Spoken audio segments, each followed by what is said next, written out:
on our way to the circle. I'm going to give you in this video 5 things to consider and what you need to put in place, I recommend, in order to prepare yourself to transition to work for yourself from home, doing your own thing and still being able to provide for your family in a way that works for you. So, hi, Kia Hyder, revenue designer, mom of 4, and I have done this myself. I started my business in 2008 while I was working in corporate America in business development and strategy, and while getting my master's degree, while then I had 2010, I had my first child in my late 30s, and so she's now 13. And and so I built my business. It's a service-based business, and I want to make that very clear. Like, I actually have a service-based business. I've had several businesses. I created a service-based business. I did a nonprofit, all with kids. I transitioned full-time in 2014 when I had my 3rd child and he was a baby and I was on maternity leave. I did not want to go back to work. I was working in corporate, but my personal business was growing and I had gotten my rhythm. I had local clients. And so my husband, we talked, and that's how it was the decision to just go full out. And that was 2014. And here we are in 2023, and I have not turned back. And so the first thing I want to talk about is, and I have my notes here, is decide you're going to make this work no matter what. That is probably the number one thing you have to do. Nobody can do this for you. It doesn't matter how much help you get, how much you pay someone. You have to decide that no matter what, you're going to make this happen. It has to be a mindset shift. It's a hard journey, and it's ups and downs. There's crickets. There's so many things that are happening. And then the more kids you have and the more responsibilities you have, the more stress. The bigger the dreams you have for your business, the more successful you are, the more responsibility you have with the kids and all the things. And so this mindset of, and I'm not a coach, but I just know 14 plus years doing this, that this was the most important thing, is deciding no matter what, I'm going to make this work no matter what. Sick kids, rare disease, rare disorder. That's the latest one. My youngest, who's just turned 5, didn't plan for that. But again, that mentality of no matter what, this is going to work. I am going to make this work. It's a lot of long hours in the beginning. And even now, anytime you're doing something new, there's always a lot of work to put in there. So that is the first thing. Whatever that takes for you to do, people say find your why. It has to be bigger than the family. It has to be bigger than the kids. It has to be beyond you. Because the bigger the why and a greater need to serve and make a change in this world, of course you want your children and your family to benefit from this. But it's a bigger calling. Like, my calling is to help other people, particularly women and mothers, to be able to tap into the possibility of what they truly want to do and provide and create their own economy to provide for their family while doing what they love. So yes, my children and my family are super important and they spearhead why I do this, but my why is to help others, to show them the way to make their economy happen. So decide you're going to make it work no matter what. And then number 2, get everyone on board in the house, in your world that matters. That's your spouse, your significant other, the children. They have to understand your role in this change, in this shift. And so what does that look like? Having, and I'll get into the third part, which is the boundaries, But you really have to make sure that you're on the same page, because if you're not, there's going to be friction, and it's already a challenging road. And so to have friction with others and everyone that matters, kids, all the things, it becomes even more challenging for you, mentally, emotionally, spiritually draining for you. And it's hard to push through when you're getting opposition at home. And if you have little tiny kids, there's certain things that you can't change. But there's also things that you can do to mitigate and to help them to understand mommy has a new role. Mommy's still here. And I'll get into more videos. I actually have a few videos already recorded that I'll post about how you manage and not feel like the mom guilt, but actually how to manage little ones up to have teens or 13-year-olds, my oldest. But how to manage that and still get stuff done without feeling like you're sacrificing one or the other. Number 3, set realistic boundaries. The third thing, again, and before you're going to work for yourself, transition to either working from home for somebody else, you still need to do these things. But I am always advocating for you to work for yourself. If you're going to put those extra hours in, make it work for you. So 3, set realistic boundaries. Set realistic boundaries with yourself first, right? Because you have to make sure that you understand what your scope, what you're capable of doing, and also what you like and like what you're able to, the boundaries that you can push, that you're comfortable with. And I'll challenge you a little bit. Where you think you're comfortable, push it a little bit more, because I think sometimes we get complacent and we don't want any friction, but you need to have a little tension to actually push through and to make it last. So establishing your boundaries, and your non-negotiables, and then the boundaries for your family, and then the boundaries, like the circles that go kind of outside of that and outside of that.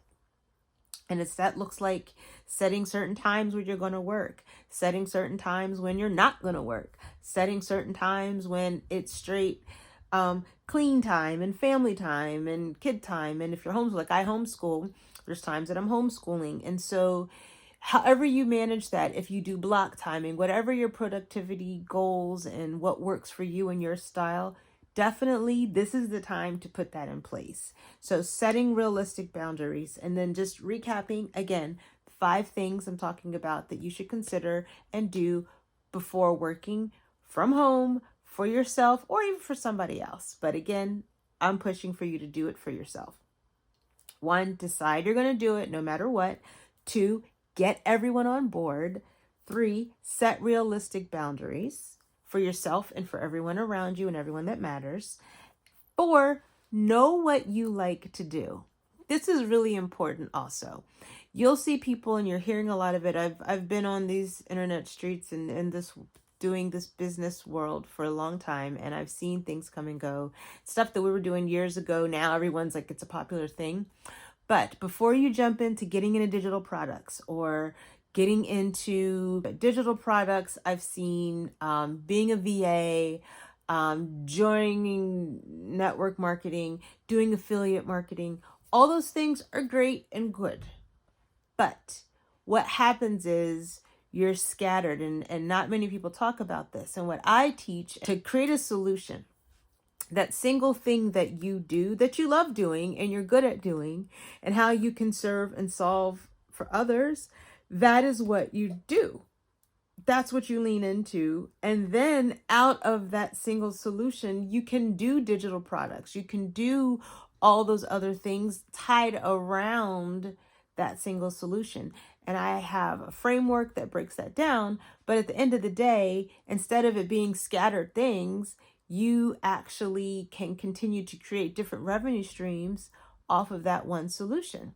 For example, I've done the same thing for 14 years. I create new revenue I've done it for business owners, I've done it for individuals, whether it's coming up with the new revenue streams, but then also building it for them. The solution hasn't changed. Out of that solution, I've been able to create all kinds of revenue streams that purpose of helping people to tap into what they love to do and make revenue from it and impact others.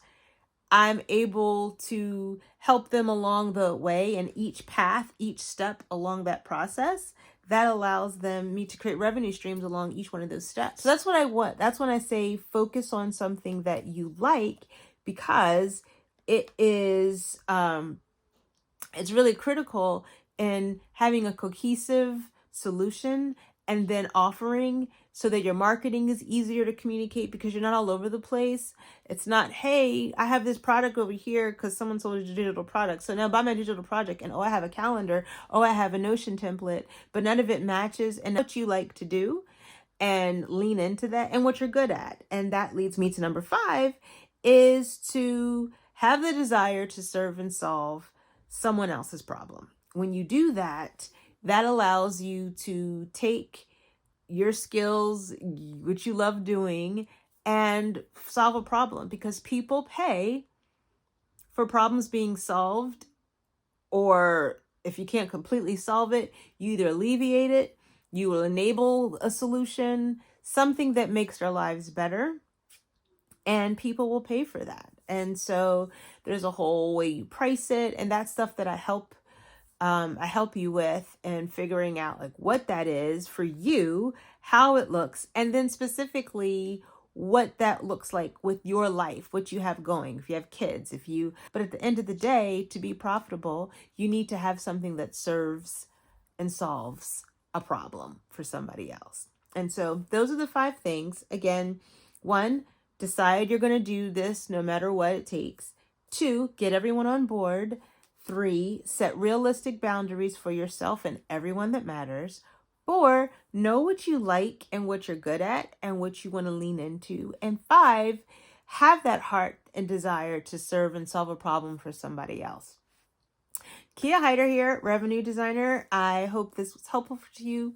I have lots of information to share, tips to create your personal economy on your terms. And if this is something you are interested in, if this was helpful to you, definitely like and subscribe to the channel. But also, I have the link in my profile where you can check out Position to Win membership, which is done for DIY, like courses and templates, and I drop new stuff each month. But I have Women Position to Win, which is my current membership that I work with you one-on-one, and I will work with you step by step. We'll figure out what your solution is going to be, and then I will work with you every month, every step of the way, to create the new revenue streams and build your personal economy. And I will show you everything you need to know, from pricing to what systems to use, how you want to set it up, how you want to deliver it, ways to deliver it, ways to do it while you have the little ones running around or you have a new baby. I've done all of that. And so that is what I offer. Special from now until the end of the year, December 31st. I'm offering it for $95, but you need to just message me, contact me, and we talk. Either way, contact me. Let's talk. I will offer that to you. And again, until December 31st. But regardless, I will have all kinds of videos and content out here for you. You can go check my blog on my website, the link in the bio. Stay tuned. I will talk about more about the creating your solution. And also, if you're interested in more tips about how to manage the kids and make it all work, again, I am sharing my journey. Got a lot of tips to share. And yeah, so stay tuned, and thank you if you made it this far. Definitely comment below where you are in your journey, if this was helpful, what else you may be struggling with in deciding on whether you want to pick up extra income and create your own economy on your terms. Let me know what challenges may be coming to you or what may be holding you back, and let's talk. So thanks. Kia Hyder, revenue designer, and I'm out.